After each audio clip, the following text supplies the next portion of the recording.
Full names: Dorcas, Njuguna, and Derito. So I'm in the HR space. I've been in it now 16 years plus and going. I'm the founder of Women in HR. We've been there for the last 3 years, going very strong. Kenya, Tanzania, and then now branching into Uganda as we try and upscale to Zimbabwe and Ethiopia. I'm also the founder of IHR Solutions, and those two brands sit in our registered company, which is Outsourced HR Solutions. Women in HR has a co-founder, Angela Munirani, and over time, I've worked in different industries. I've worked in retail, I've worked in civil construction, hospitality. I've also worked in consultancy, and I have an undergraduate currently doing a master's. I am a facilitator for so many programs, but the ones I really enjoy, like bringing them out, is I'm a Remarkable, which is a Google initiative. I'm also a facilitator for allyship and diversity, equality, and inclusion program for bias or breaking bias. Yes. How did you get into this HR consulting business? Was it your passion or you just found yourself in this space? So just before COVID happened, Mm-hmm. I'd been doing things in terms of supporting professions. So what was I doing? I used to offer free sessions just to support job seekers because I understood the space they were in, having at one given point look for jobs. And my biggest question was, how do I give back to the community with the intention of building up people and not even making money? So I started having Zoom sessions, probably should be in 2018, and then went on strong 2019. And then just as COVID was happening, I was on maternity leave in 2021. And as I was preparing for my maternity leave and everything, this conversation just kept on going with my friends. You're doing a really good job. I love how you support people, X, Y, Z. So what are you doing about it? So I think the first time I started asking myself that question was on, why should I charge people this? Should it be something I need to charge people? Is it something that can be upscaled? And, sat down, did a strategy house, like, where do we foresee this? And just in the interest of time, as I was trying to figure out IHR solutions, a need was growing in the HR space, especially in the women's side on leadership. And we tried addressing a need we felt was very important to answer. And the thing was, when we were looking at the numbers, every time you'd see in the papers, people need to be registered as professions with the institute. And one thing that kept being reiterated was on the numbers. 17,000 are the only one who are registered. We need more because overall we're more than 25,000 HR professionals who have been trained. And interesting enough, when we did a little bit of more digging, we discovered on average, out of those who had been registered, the 17,000, 67% are women. And we kept now asking ourselves, where is this space that is filling us in to grow our experience in HR? Remember, in the back of my mind, I'm still asking myself, there's this thing I'm doing, I'm supporting people, but we haven't put a name to it or whatever to it. So we decided as around 7 friends that we're going to meet over and solve this problem. And the problem we're trying to solve was to see how to address a small group of 20 people. So Saturday came. It was a Saturday, I remember very well. You've cleared your schedule. You're meeting people you've been discussing on how to grow ABCD. Your intentionality is in the right space. And therefore it was like an hour or two to the meetup, and I remember the one thing that happened. Everybody started giving apologies. And me and my friend were left alone. And we said, we still need to meet. But the question we kept asking ourselves is, where can we grow? Where is this space that grows women in HR? and we couldn't. There was international NGO roundtable. There were so many things going on, and also a lot of WhatsApp groups that were not really well defined, but could not also answer some of the questions we wanted them to be answered. And we found ourselves saying, you know what, let's start this thing and let's focus on 4 pillars. And at the back of my mind, I'm still working on what IHR solution is. And as I was working on that, my pillar on it was, how do I just strengthen job seekers? So I found myself carrying two babies, actually 3, the literal one and the 2. And I started building IHR solutions and women in HR with the idea of giving back first. With the idea of asking myself, in IHR, I kept asking myself, who was my mentor? How could I get a mentor? What were the challenges? And they were, because it was very hard when I was starting off in HR to get a mentor. And I discovered that by me opening that space for IHR solutions where job seekers could get knowledge sharing and we could collaborate like with people like Forgotten Bottom Million, with institutes and other organizations, we were actually coming in to fill a gap that was needed. And then I realized that by also working close with job seekers as a HR professional, because I was still working full time, it enabled me to understand that person when they were in front of me looking for a role and they were jittery and they were confused and they didn't know how to answer. And I understood where it was coming from, and our programs kept on improving in the sense that if you were looking for a role, it wasn't more about your resume, it was more about you as a person. How do you build up your confidence, and how do we make sure you understand your capability without telling you on how to handle the other person on the other side. And we realized it kept improving people who are looking for jobs. And on average, during COVID, we were able to support, and COVID, this is around 2021, and then we decided in June with some people online, we'll do a freebie.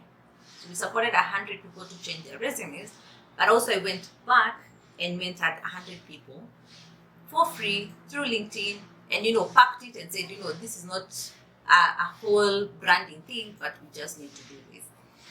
But then there was a gap that kept coming back. The one gap that kept coming back was HR professions are not listening to us. HR professions are quick and haste to make a decision about you when you're in front of them, even without them knowing where you're coming from. And I kept toying on, how do I approach HR professions to give feedback that I'm getting on this branch of my side to enable them to strengthen. And so by the time we were forming Women in HR in June, I had all this feedback that had been built up over time from at least more than 100 people we had mentored on, this is what HR needs to hear. But now, how do we package it? How do we get it onto the foot? So by the time we're starting Women in HR, our first objective was, we need to change the narrative of how HR professions are seen and known in Kenya. Simple. Like, can we change that first? And we kept asking ourselves, so how do we? Because we can't knock on every organization and say, you know what, Daniel, you need to change how you are as a person. And then we realized, if we do transfer knowledge, same formula we're doing with the job seeker, but now addressing the person and enabling them to improve, they'll be able to hear the feedback that is being collected and it's being built up over time. So Women HR became a hub for any person who is in HR. We have supported actually men, that's the interesting thing, who needed to grow their career. And how? Needed to grow their career by humanizing it, by ensuring they showed empathy. So we, all over time, we practice empathy in our community. And how do we do it? By ensuring you're not the know-it-all, and simplifying feedback that needs to be given at a peer learning level, but also at a structured level where we're doing mentorship. And one thing I must say, Daniel, that was very interesting, at one given point, so we registered, they are all registered brands, everything is settling. My IHR solution was not doing well. It was I don't know, it was being packed in some cobweb somewhere. And what was thriving, which is like, I would say our CSR, because it's a community based where we support women in HR, women in HR was thriving. And I remember at one point I actually recorded myself and said, I need to remember and I need to hear this for myself, why this is happening, so that I know why I started both brands. And we discovered that even as we were growing women in HR by doing monthly sessions, by 2022 end, we had mentored 70 people, 2023 end, it grew almost to 250. We discovered there were certain things that kept building up. We were not only addressing a graduate who's already working, we were now addressing graduates who had extensive years experience, who were either at director level or at senior level, but realized they also need to interact with their peers who are in the same profession but are learning and trying to climb up the ladder. We also realized that as women child was growing, there was a wave growing and feedback was literally coming out. And now, how are we doing the feedback to know if it was working? Then it was simple. You apply for a role, or HR posts a role which is not even HR related. So, of course, every now and then I always get inquiries. So I would randomly send to strangers jobs because I'd be like, this seems to be in your fit of bill. Let me just push it and you see if you apply. And I remember one interesting feedback because somebody would ask, I need to know the organization more. And I'm like, I'm sorry, this is not me. You need to talk to the person and they're open. So can you have this discussion? So we got 3 interesting feedbacks where people said, and this is a learning curve for anyone who's looking for a job. They called the HR. They asked about the organization in terms of their values and what and everything. They inquired ahead, what are you looking for in this role? Per se, is it a role that is new or is it filled? And therefore, what would be your futuristic expectation of the ideal profile person who would be there? And then finally, they also asked about the salary. So 3 questions, which we always tend to avoid, which we always tend to say that HR are the gatekeepers, were answered.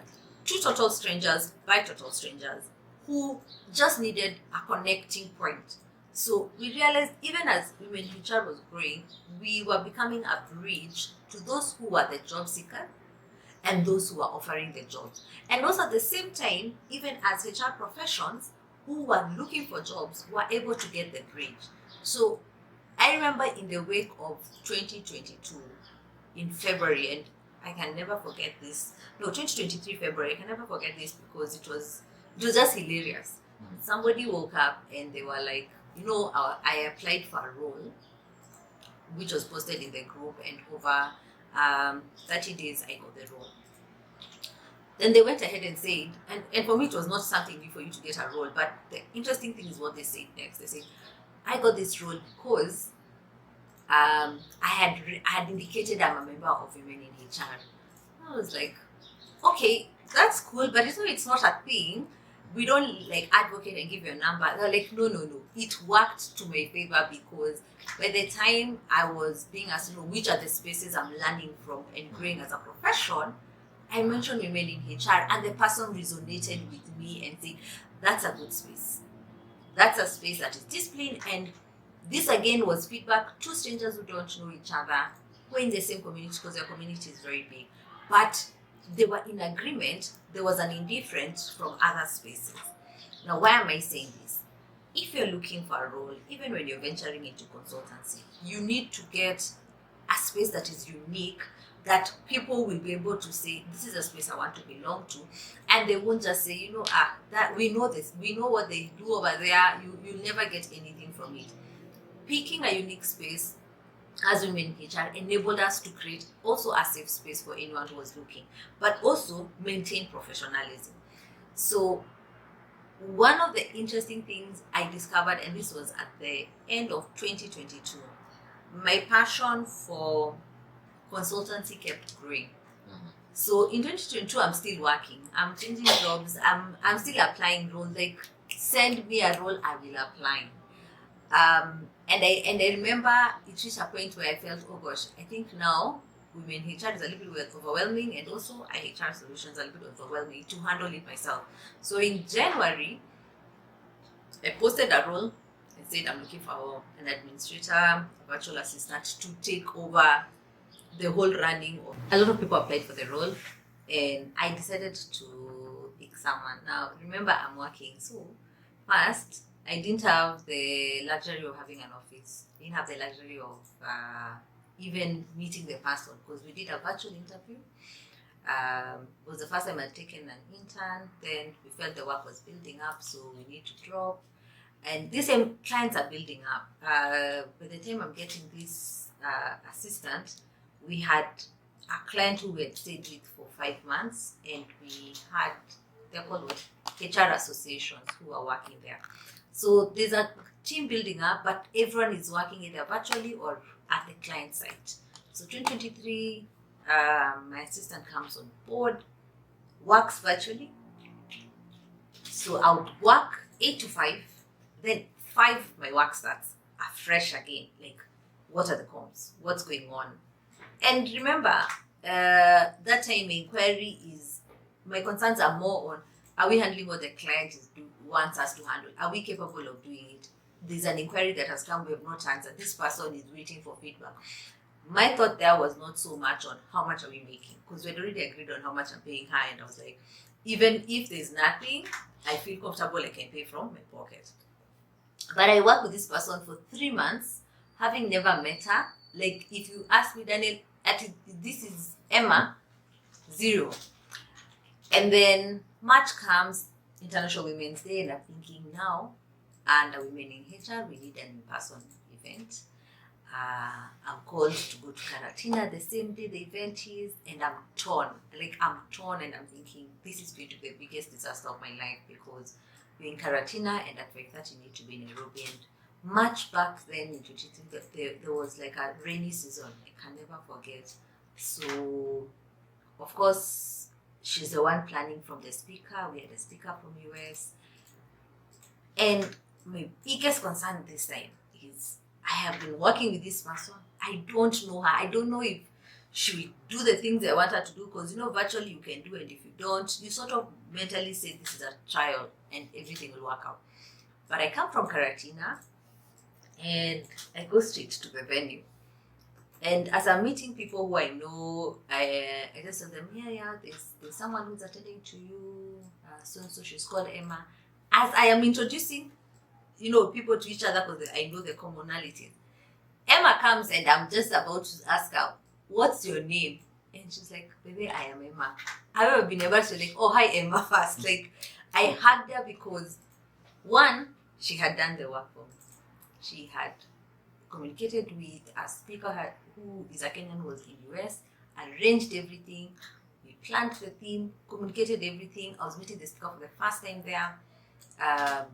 Venue had been arranged, photographer, audience seating had been done. Now, why am I saying this into detail? Learn to trust people. Learn to trust people, even when you're starting, because I know there's a lot of weight in us when you're moving from, maybe thinking of moving from employment to any other side you'd want. If you don't trust people, believe me, nothing will work out. There was no way I would have been in 3 places at the same time. There was no way I was going to be at work, Karatina, and at the venue at the same time.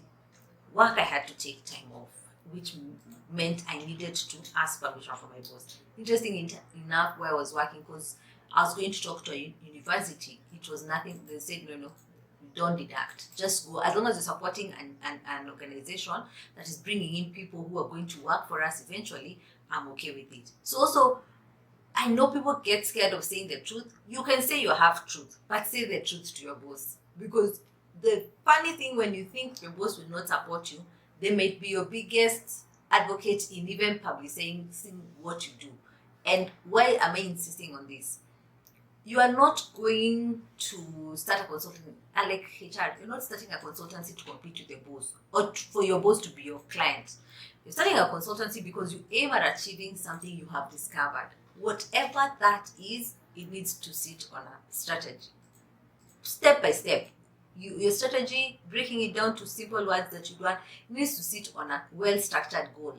On a 5-year goal, 4-year goal, 3-year goal, 2-year goal, 1-year goal, up to a 1-day goal.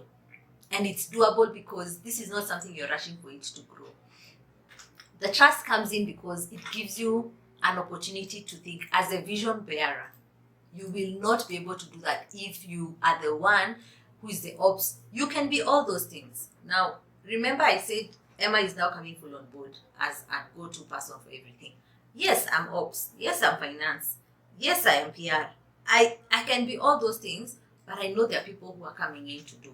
And what do I mean I can be all those things as I work in my consultancy? It means before any planning is finalized or approved, I'm part of that process to see that this is what we had envisioned. If it's PR, comms that are going out, you're part of the making or part of the final team that is approving. If it's finance, you're part of the final approval, or you are part of the team that ensures the budgets make sense. Over time, you'll discover you cannot be everything. And over time, I've also discovered there's someone who is willing to do that work for you. So also know what you're going to get someone else to do and you pay for. Remember, you're starting out, so you're 50-50 on 20 to have so many people. I started with interns. I started with locums. So you come in, do the work, I pay you, and it worked for me. And then, and this is a good tip I need to tell you, use the internet. Just be best friends with the internet. Just Google everything if you want to, because when I did that, I discovered there are enough people who are willing to come on board to support me. My photographer, we have worked with him for 2 years plus. Why? Because since Emma brought the person, I just told Emma, his work was good. Can we just agree on X flat rate for a year? Then we'll keep changing it. Why am I giving you these simple tips about simple operation? Because the biggest challenge we have in starting anything we want to build is trusting and believing in someone else's work. You only want to be the one who's doing everything. So I also had to learn to let go. I could not be the photographer while I'm talking. I could not be the planner when I'm in a speaking panel, So bringing in these small 2-3 people really helps. And there are people who will also come to volunteer. As long as your goal or vision is very clear and they want to be part of it, they will. Of course, and this is now the interesting part, your hands will be burnt. You will lose money. But I tell you for sure, and this is something I came to learn, as I said earlier, IHR solution, which makes money, because that's like where I get services from people, so that I'm able to either offer them to someone else or look for work from other people, took time to take off. Women in HR, because it was volunteering, we're getting free speakers, everything is running very well as a community, as a network. It did so well, we could get sponsors and everybody would focus on it. But I also learned that every time I would do one thing about IHR solution, it would not work. And I realized 2 things were very clear. One, I was the brand for women in HR. And 2, IHR solutions didn't have like a human brand. So I would lose money because people want to connect to a human being. People want to connect to something they can associate with. So what did I do? I went back to LinkedIn, started amplifying that I am here, yes, under IHR solutions, but I'm also under women in HR. But also did my best to try and segregate the brands fully by itself. Our members are our brands. They're the ones who stand out in women in HR. In IHR solutions, now I have a team. Our team and everyone is involved in the process, that it's not my name or me that is appearing every now and then. And therefore, when we would do, I think we did our first training, and I remember I told Emma, you're going to join this training, because we had only one person who had paid. One person. This is a virtual training. One person who had paid. I was so jittery. I was so stressed. I kept asking myself, what did I do wrong? Then I realized I'm the planner, organizer for the the training. I am the marketer. I'm the facilitator. Definitely. I am not a good marketer. I'm a good salesperson, but not for what I'm supposed to do. So I started again learning how do I segregate myself. Got some people from Nairobi University, and they helped me reshape. It took me at least around 6 to 7 months to understand that it's not what you post in social media that gets you the clients. It is what you say and what you do that will get you the clients. So again, they helped me doing the consistency work. They helped me in understanding my failures. They helped me to relate more better with my clients. All this time I'm working, so it means you are wearing a hat 8 to 5, then 5 to I don't know what hour, you're wearing another one. Understand that as long as you're not fully into something there in person, it may never feel as if it's working well. And therefore, by the time I was leaving my last job in 2022 September, 2023 September, I realized two things were very clear. I don't want to work for anyone. I want to work with people. I want to give my services to people. I would like to do big projects for organization with a bigger team that is very diverse. However, sometimes being stuck in one organization can limit you in your wealth of knowledge that you have in terms of utilization. So I remember in 2023 November, I was signing up for a leadership course in Strathmore, and I got a job. I was just told, here's your desk, move on. Like, we know your work. We don't need to do the formalities. The formalities were, here's a contract and everything. Daniel, I stayed in that job. I always say it's like 4 days. If I count up to weekend, it was 7 days. I stayed in that role for 7 days, and then decided I would leave.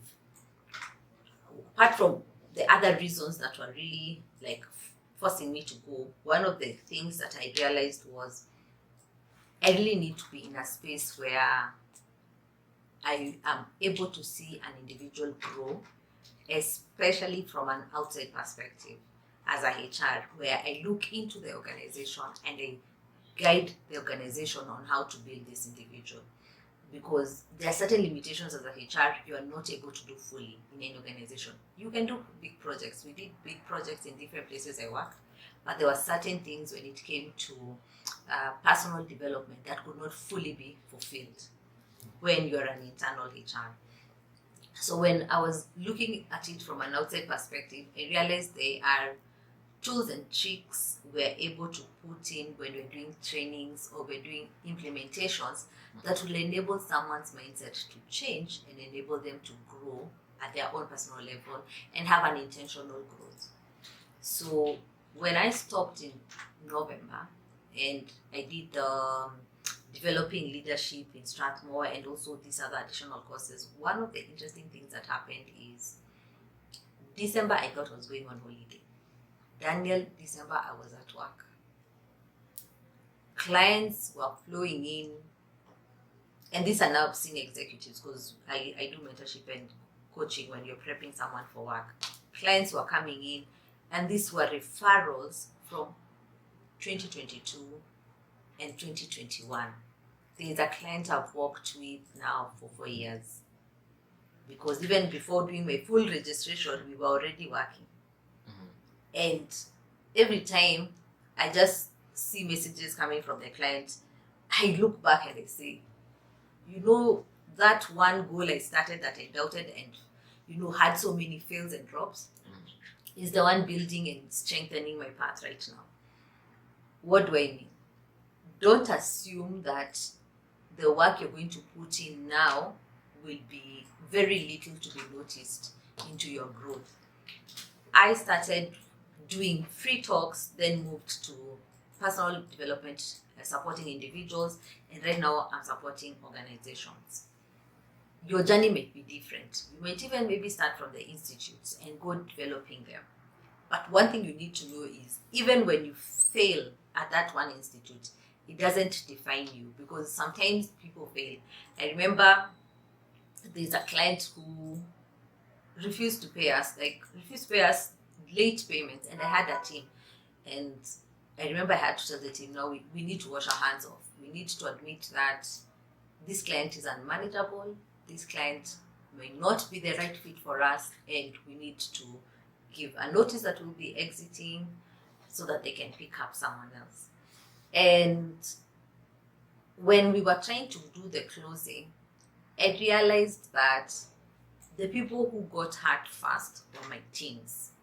My team members were the ones who were relying on their daily bread from it. We had, I think that account had like 4 people who were handling it.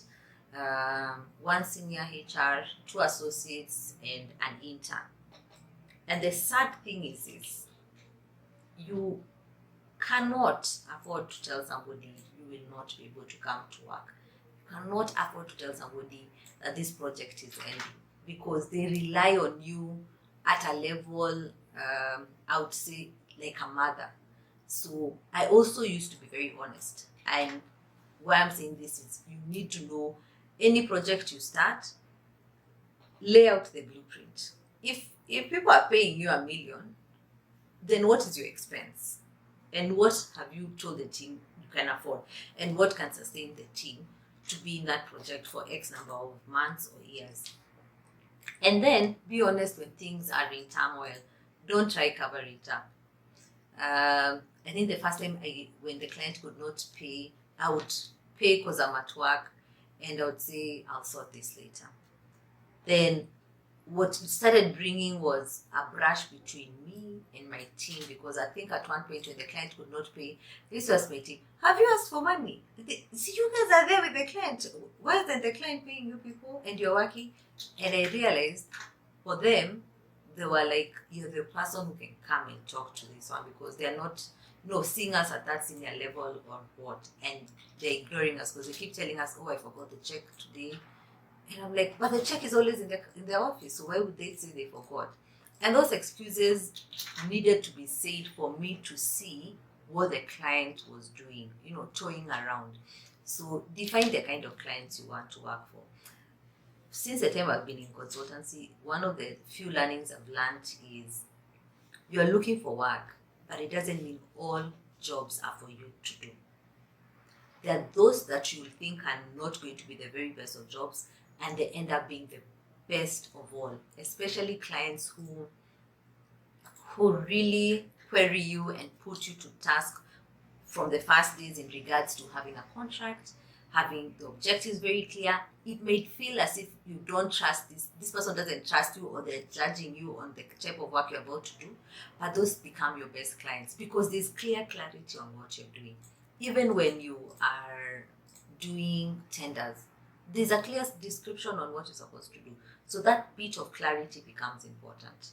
Another learning I got, which again was a hard hit, before you start investing in a space, before you start investing in an office, think about, why do you need it? Is it for creative purposes? Is it to be seen you have an office so that your friends come and talk to you in the office? Or is it to enable you to do and deliver your work? So, as I said, my assistant started with me from 2023. She works from home. She's a graduate. She has her own laptop we've gotten for her. But over time, we know we have our physical meetings now in our office. However, because of the trust we built, we felt there was no need of getting into an office immediately. Things that we had to learn to let go, which made sense for us, was, do we need to meet in person for the work to be done? Or can we have a virtual call and we finish the work and we agree on the timings? Things we had to admit, my team is young. If it's Friday, unless it's urgent, I don't have meetings also from 3. And I admit to that, and I know they are not available. So what works for your team? Put it to task. Most of my team meetings, I'm not the one who leads. It's my team that leads, so that they don't feel as if I'm the one questioning, or you're trying to report to me. You're reporting to each other. So it's always a team effort, and I've found it has really helped me. I think like a month ago in June, we had an event, and I remember, actually, if you see my photos, Daniel, my hair was not even like this. My child was sick, so I just came as I was. But I remember that day when I went for that event, my concern was not actually on how I looked. My concern was I had a team that delivered. I had a team that knew what to do. They were just telling me, Dorcas, you're supposed to do A, B, C, D. I asked them about some other things. They're like, but we have already done. So by the time I was getting to the premises for the event, I felt my peace of mind was there because of them. If I had been the lead of the whole process, I'm telling you, Daniel would not have had that event. 100%, I know it. Because that day, I remember that Friday, I spent from 8 to 3 in the hospital. So my mind would not have been present. But because of accepting support, their skill set enabled us to achieve that. So as a final, I would say is trust has enabled you to get there. But remember, because of your skill set, you'll be able to know what you can support any organization or an individual with, having defined what you can. And then test the waters, volunteer, talk to people, get a coach, get a mentor, but get it with the intentionality to action what you'll be told. Don't get it on, hey, Daniel, I know you're good at this. And then I come and then I say, Daniel, I don't think Daniel thinks like I am that good. Why would he say I need to do an additional courses? Yet I have done all this skill set. Understand from where the person is coming from. They are trying to ensure you don't fail at what we failed at. And stick to certain feedbacks because the people who have given me more feedback are strangers. The people who have supported my business are strangers. The people who pay me are clients, but they were strangers at one given point. I have many friends. Have I done CVs for them? I'm still waiting. So don't expect your immediate friend to be your immediate client. Don't expect your immediate friend to send you, oh, by the way, we are having this training requirement. Can you come? No. The stranger will be the one to knock at your door and you will answer it and you'll be astonished at how they treat you so professional than the person who you've grown up with. Yes. Thank you. Quite awesome. Awesome. Thank you. I think there are two things you have mentioned, or I think mainly one. You talked about LinkedIn, and I know you're very active on LinkedIn. Yes. Maybe you can talk in terms of how LinkedIn maybe has helped you in terms of branding yourself, your business, and also getting clients, because unlike other social media platforms where they are more for interaction, LinkedIn, you can be able to connect with people you don't know and still be able to close business. Sure. So, and you're very active on LinkedIn. So the interesting thing I'll tell you for LinkedIn, by the time we were doing the volunteer work in 2021, it opened up a lot for me because of two things. I would share tips and tricks that I talk about during training and people would resonate, but would also give them an opportunity to reach out. At least on average in a month, I always talk to around 20 people, and they're all referrals actually from LinkedIn, and we do a 15-minute call. How has that strengthened my consultancy? The branding perspective, we have a page, yes, that somebody is able to follow, but also in return to that, in my profile, I have the services that have been indicated. So yes, you'll see open to work and everything, and when you go see it, you see open to work for consultancy work for this and this. So I've fully utilized it in the goal that anyone who goes to my profile will be able to understand these are the services I offer. Then in the service offering, we have recommendations that people have put, but also the interesting thing we try to do is simplify the kind of services we offer. And therefore, when somebody reaches out and say, I have a project or I would want to work with you on ABCD, I know the cue on how to respond. Most of the time, I prefer doing a discovery call because when you just jump on someone and say, this is how much I charge you for services, they don't even know already what you're offering. So the discovery call becomes a great opportunity to just understand this is how it should be, your ideal scenario and what the client is looking for me to understand. so that I'm able to answer it. How has it helped in branding? I would say my first big referral was from LinkedIn. And why? Because the person was looking to hire from Kenya. They were setting up in Kenya, and they needed somebody to help them hire their team. So we were able to come, hire their team, and then later on start doing outsourcing for them. And the reference I've noticed when you're in LinkedIn as an organization or even as an individual offering X services as a consultant, people are able to see historically the places you've worked, but the things you have talked about in terms of your projects. So that has also come in handy for me. What I would tell somebody is when you're starting in LinkedIn, you have to stick to one brand. So as much as I have 2 brands running, it's easy for me because they're all centered in HR services. So even if somebody thinks about Dorcas, they won't think about Dorcas as project management, they won't think about Dorcas as PR or mathematician, or what, they'll think about Dorcas in HR. And therefore, I become your one go-to person on that space. What fails us is I want to project my sales services, so I want to be the sales expert. Then next month, because I'm really bored that I didn't achieve sales, I have now interchanged to administration.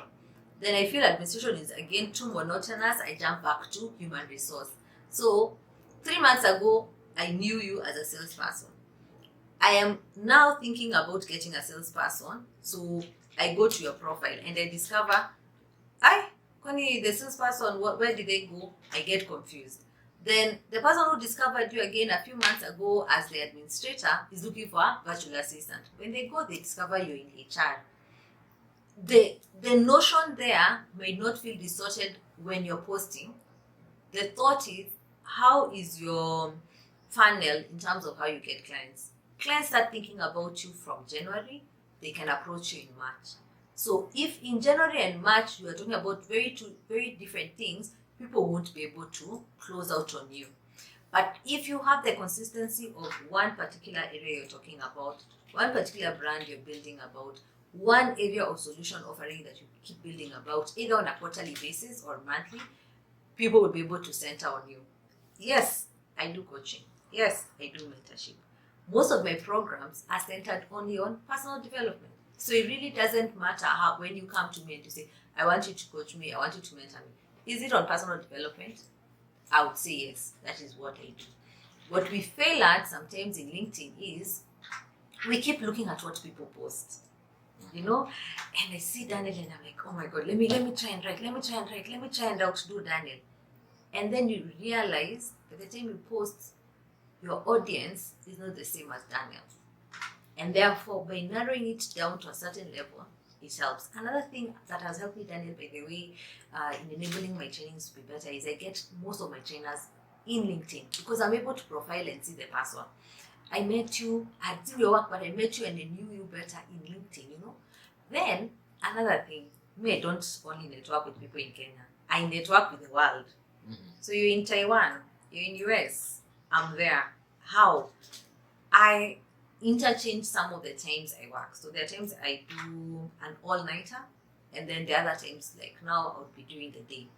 All-nighters have helped me interact very well with people in the US, people in Canada, and it has really enabled me to understand the different perspectives.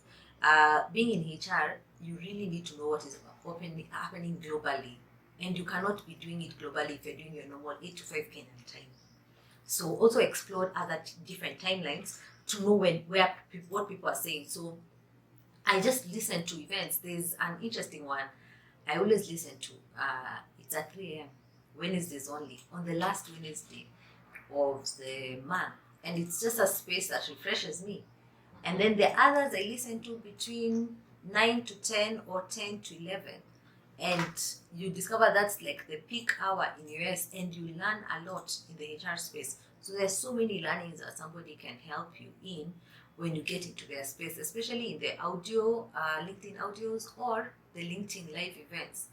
All of them to me are a learning space for you to get a lot. Yes. Good stuff. If someone wants to get in touch with you, or they are interested in your services, maybe mentorship program, how do they get in touch with you? Okay.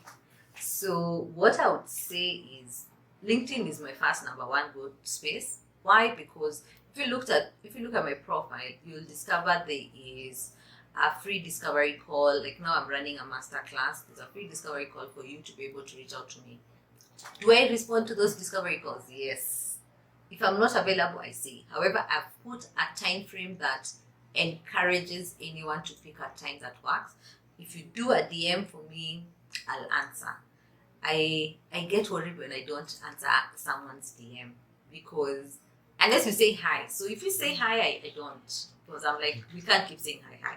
Get to the point. Yeah. But yes, you send to me on LinkedIn or in my LinkedIn, my email is there and my office number is there. I'm always accessible. Other places that you'll find that I'm also active is in Facebook. So just do Dorcas Njuguna or Dorcas Nderito, you'll find me. I would encourage you to do discoveries, because I tend to give leeway for a lot of conversation to happen. I tend to move it from 15 to 30 minutes. But one thing I always say is, because the discovery call is you scheduling a time you feel you're available, make sure you're available. Yes. Thank you. Yeah, so you can check out Dorcas Njuguna on LinkedIn, yeah? Yes. Yeah. Thanks. I think that is it, unless you have one more last parting shot or anything you want to add. One last parting shot. As Simon says, just start. Whether you start small, the essence is to start. And don't think that somebody doesn't want your services. You'd be shocked at what people are looking for. It's simplicity. It's not complex anymore. They just want somebody who's able to handle a certain task, and it could just be you. Yes. Good. Thank you very much. Thank you.